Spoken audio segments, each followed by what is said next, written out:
Hello, and welcome back to another episode. Today we're going to dig a hole. Yep, we're going to dig a hole. And we're going to put a slime farm in it. Now, I've already got a spot kind of scouted out and figured out. Because the most important thing for a slime farm is the location. Because slimes can only spawn in two areas. A chunk marked as a slime chunk, which this one right in here is. Or else in a swamp at night under certain conditions. The design I'm going to build today is not the most efficient, but it fills my requirement of being able to turn it on and turn it off. So that when I want it running, I can have it running. And when I have way more slime balls than I need, I can turn it off. So, first thing, as always with one of these projects, is to dig a big hole. So I'm going to go and, well, I'm actually going to create a new beacon. And then I'm going to dig out this entire area marked out by the lime wool blocks. So, our hole is now dug. We are ready to start building the actual slime farm itself. And if you're wondering, this is it's all of that's my big chest monster from digging through all of this whole hole. So it was a lot. I think all of these are, this entire stack here is all stone. So let's head on down here, and I covered the bottom with leaves that weren't on the bedrock. The reason being is so that no slimes can spawn down here from when I'm way up at the top, because I don't want to really deal with them. Okay, now to start with the actual build here itself, we are going to actually turn on our chunk borders, and we're going to find the short side here. So this is our 5 side. 1, 2, 3, 4, 5. And this side has 7. 1, 2, 3, 4, 5, 6, 7. So on the short side, we're going to want to run powered rails all along here. Now, because I put down leaves, I can't actually put powered rails down on leaves, but I can put them on the bedrock itself. So I'm just going to go through with lime concrete and put lime concrete down all the way here and run my powered rails on it. And I only need to go out 3 layers. The other 2 rows here is actually going to be for kind of decoration and for putting in some of our walls that I want to put in. I have put in the rails on both sides, and I've put a block of redstone underneath in the middle to power the entire rail. I have also put in our minecart unloader station here. Something to note is this rail right here needs to not be powered by that redstone block back there. Otherwise the whole system won't work. So be aware of that. Then what we need to do is we'll need to run magma blocks 1 block above the rails on both sides again. This is so that when the slimes fall off of the spawning platforms, they'll be killed with the magma blocks, and we'll collect all of the drops. Magma blocks are all in now, and I ended up having to move the minecart unloader back 2 blocks so that when I put the minecart here, it's able to actually get underneath the magma block itself instead of getting stuck there. Now the next thing we need to do is actually build the spawning platforms themselves. So I'm going to run half slabs here on the same level that the magma blocks are on, and we need to make sure that they are top side half slabs. Otherwise, the slimes won't be able to spawn, and that's not what we want. We want slimes to be able to spawn, since this is a slime farm. So I'm going to run this all the way across and fill in the entire thing. And I am going to put in a few lights in the floor. And they're going to be 3 blocks from both sides. So 3 blocks from this side and 3 blocks from this side. And I'm going to make it a 4-block square here, or 2x2 square. And I'm using sea lanterns. Since we now have that guardian farm, I felt, using the sea lanterns would make a pretty good look here. All right, the next thing we need to do is to put some oak fence gates on actually 1 block out from the farthest block here. And it actually needs to be on the side that our magma block is on. So I think I'm just going to, if you crouch on magma blocks, you actually don't take any damage. So I'm just going to line this here, but why crouch on magma blocks when I can walk on slabs? So, and then we are going to want to have these all be opened. Now, the reason why we're putting out all of the fence gates is to stop the water that we're going to have flooding all of the different layers. And that is our on and off switch. We're using water to prevent slimes from spawning. So let me put down the fences on this layer here. And after I'm done with that, I'm going to start building the layers going all the way up. Well, it won't actually be going all the way up. So what I'm going to do to start the second layer now is I'm going to go up 3 blocks. So 1, 2, 3, and I'm going to go up a 4th. And then this is the layer or the height that I'm going to start building the next layer of the farm. Now the only thing that I don't copy from the bottom layer is obviously the minecart and the tracks and the minecart unloader and the magma blocks. So I'll end up copying the oak fence gates out here, the smooth stone slabs, and the sea lanterns. So, and I'm going to stop at, well, I don't want to go above y equals 32. I finished building the last layer, and as you can see, we've got a number of layers up here already. And if I show my coordinates, I'm up on level 31. Now the reason why I want to stop at below y equals 32 is actually for the chunk.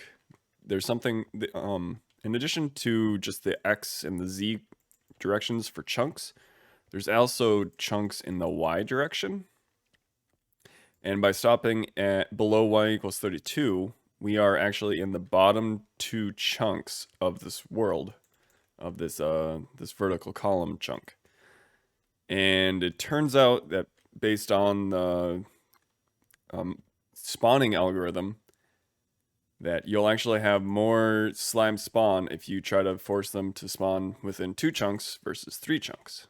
So we're going to see if we can get that to work for us.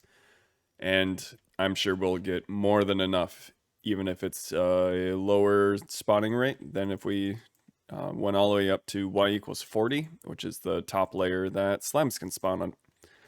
So now the next step for what we need to do is actually to put a wall on this side and that side. But it's going to be a little bit more than just a straight up wall. We're going to set up a water system so that we can have water flow down and cover up the spawning platforms so that we can turn off the farm when we don't want to use it. So let me go grab some materials and we're going to start down there on the first layer and work our way up. All right, so some of the things I'm going to need for the side water stopping are a bunch of pistons, and then I'm going to use melons, lime wool, green concrete, and lime green concrete for the walls itself. And I'm going to use a couple of water buckets because we need the water itself. So what I think I want to do is I'm actually going to grab a stack of each of those and a stack of lime concrete.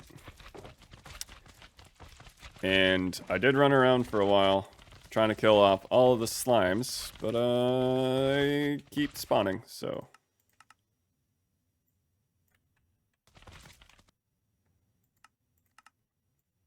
Friendly creatures. Hopefully that's a little bit better. Alright, so I'm going to start on one of the sides. I'm going to pick this side. And I'm actually going to... let me pull down some more of my blocks. And I'm going to make a line all the way across here. And I'm just going to randomize between these 4 blocks for this entire section here. And I'm going to go 2 layers down. So something like that. And then we're going to leave a gap. And then we're going to place another block at this level here. So it's going to look something like this. Now, we will eventually have a block here in the middle, in the gap here. But that's actually going to be what's being pushed down by the piston and pulled back up to let the water flow out. All right, now that I have the face kind of ready and built, I went ahead and added a 3-block addition here on the bottom.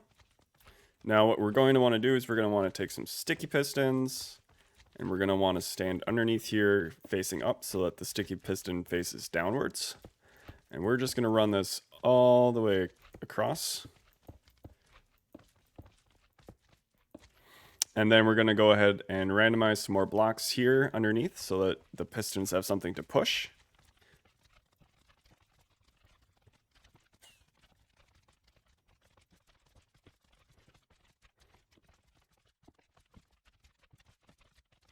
So, something like that. And I'm leaving myself a little gap here so I can get it in and out. Now what I'm going to do is I'm going to grab some more concrete and I'm going to build up kind of a lip here on the back. This is so that when I put the water in here, it won't flow out the back.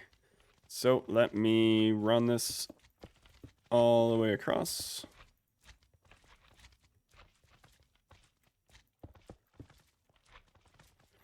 So now we have our lip in. Now the only thing we have left is to actually put our water in.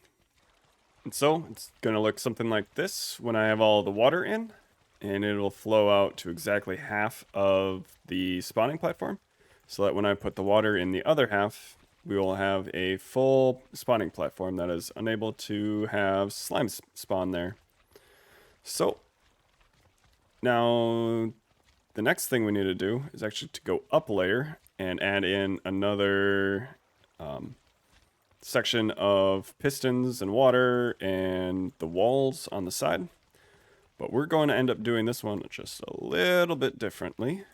Now that I'm here on our second layer, right above where we finished the first layer with the piston and everything, we're actually going to take some redstone dust and we're going to run this along the pistons here,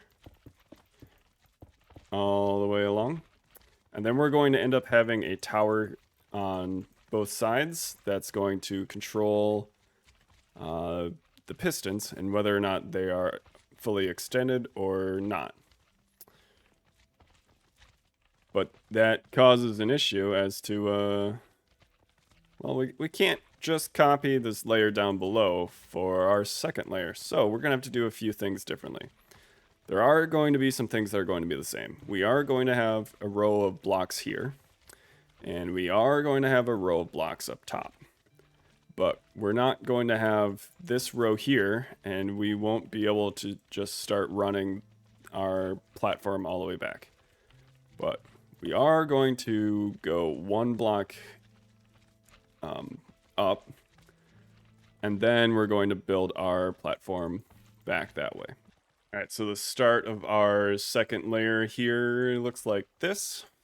And now we are free to go on this layer all the way back to this back wall here. The reason being is we're going to start our pistons here. We're going to have water here, and this is going to be our lip. I have put in all of the pistons on the sides along with the wall, and I have yet to put in the water and the redstone, so I thought I would do the redstone first, and then we will come back and put in the water afterwards. And I've done this for all of the layers here, as you can see. I also ended up putting in lighting back here because I was getting mob spawning between the layers.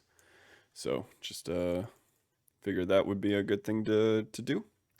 So now, as we did before, we're going to run redstone along the top of all of our pistons. We are also then going to run a line of blocks out from the last piston here. And we are going to have everything kind of run on this side of the farm. So I'm running it out here, and then I'm going to have to break out a little bit more room here. And we are going to put in what I call a powered down redstone torch tower. Or maybe just a powered down torch tower. So the idea behind it is it's a powered down, meaning that I change the power at the top, and that will carry the signal all the way down the tower. And how we build it is we have our block here. So this is the block that is going to affect the top row here. We then need to go 1 block over and 2 blocks down. We can then remove the temporary blocks. And then this becomes the next block in the torch tower. I then can repeat this going back and forth. So 1 block over and then 2 blocks down. So this block here would then become the next block in our torch tower. And then I just keep repeating this 1 over, 2 down, 1 over, 2 down. Then what we need to do is we need to put a piece of redstone dust on top. So I'm actually going to run redstone all the way over here to the top of our torch tower. And I'm going to put a piece of redstone here on our next block in the torch tower. I'm then going to take redstone torches and put it on the side of the block underneath the next block in the tower. And so with the one down here, it'll be something similar. And I need more redstone dust. So that's what it'll look like all the way up and down. And this is able to transfer the power out to all of them. And then you'll just need to make sure that you grab the correct either on state or off state, depending on what you want your power to be. So in this case, because our top of our tower is unpowered, we would want to take the power from this torch here, since this is off. And so let's just kind of, for an example, let's take the next row here. So we have our line of redstone on our pistons. I guess I'll just finish this off here real quick and get a little bit more redstone. And then I take some more concrete and I can run this along here. And I'm going to connect it up with this redstone dust here because it's powered off. And then as you can see, that connects up to the end of the line of pistons over there. I am going to want to put a repeater here that goes into this first piston. This will ensure that the last piston back there has power, because a repeater will essentially give out a full signal strength of redstone signal. And I should do that up here as well. So now, if I were to power this line here by providing power at the top of the tower, because this is a powered down torch tower, you can see that this layer here has been all extended. And if we look down here, this entire row should all be extended as well. And so I'm just going to go back and forth on here and add in some more of this torch tower and connect up this entire side. And then I will end up heading to the other side over here and adding in a separate torch tower over there and run all the power down there. I will then end up connecting the two, but I think I want to put in my side walls before I connect these two sides up. We now have our water on and off switch in place on both sides, and I currently have the farm turned off. So we should have no more slime spawning until I turn it back on so that I can finish up the last two sides here. So as you can see, we have a side here that slimes can pretty much go wherever they want to after they hop off.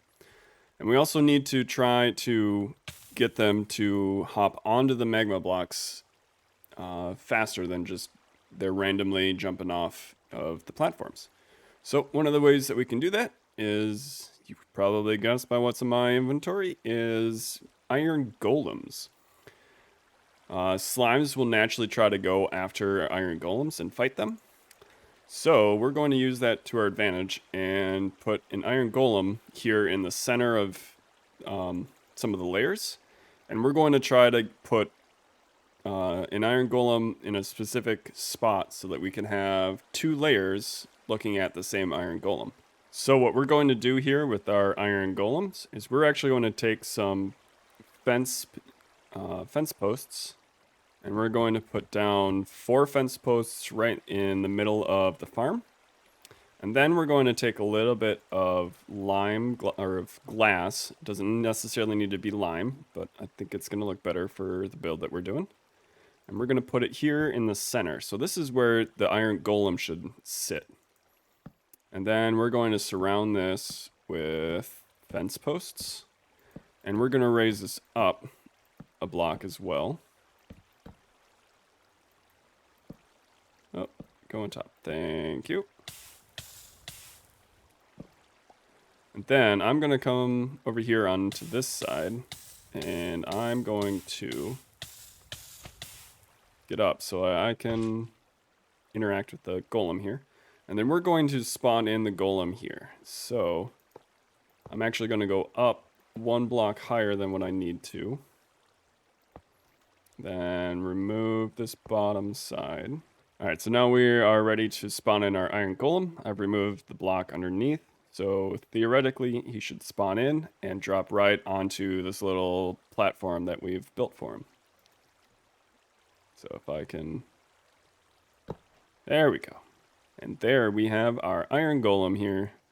So now we can surround him with some more fence posts. Like this. And we're going to go up another row. And we're going to leave these 4 right in front of his face open so that the slimes are able to see his face. Because they actually track on his head instead of, well, anywhere else on his body. So, ooh. I'm sorry, sir. I did not mean to do that. Alright, so we need to try to leave his head open so that the slimes can see it. And we're going to, this is exactly where we want it, to cover up both the first layer and the second layer. So all of the slimes that spawn on the second layer here, they should be able to see his head. And if they spawn on the first layer, they should also be able to see his head.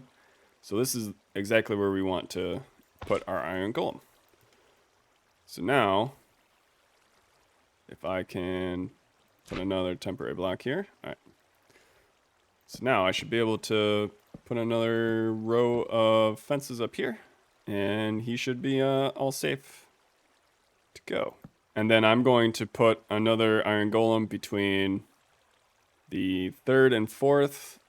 And one for the 5th and 6th. And then put a single one up there for the topmost 7th layer. And I'm going to repeat this on the other side as well. And then the only thing that I have left is to create our wall around our magma kill chamber. And I'm just going to use lime blocks, slime blocks, and I'll probably mix in a little bit of the green concrete as well. The walls are all in now. I decided to go with a bit of a slime face on the side, along with the iron golems in the middle. And I've done that on both sides, as you can see. And I've also hooked up the individual torch towers on both sides so that I can control the entire thing with a single lever flip now. So, if we turn this on, we should see some slime spawning here eventually. And as you can see, it doesn't take too long to see some more. And so I think the only thing that's left is to do the walls from where they are now all the way up to the top of the chunk, to the top of the world. Well, up to where the actual grass and trees and everything else is.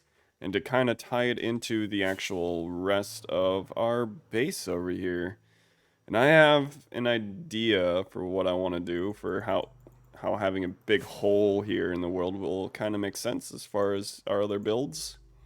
So, let me get to work on that.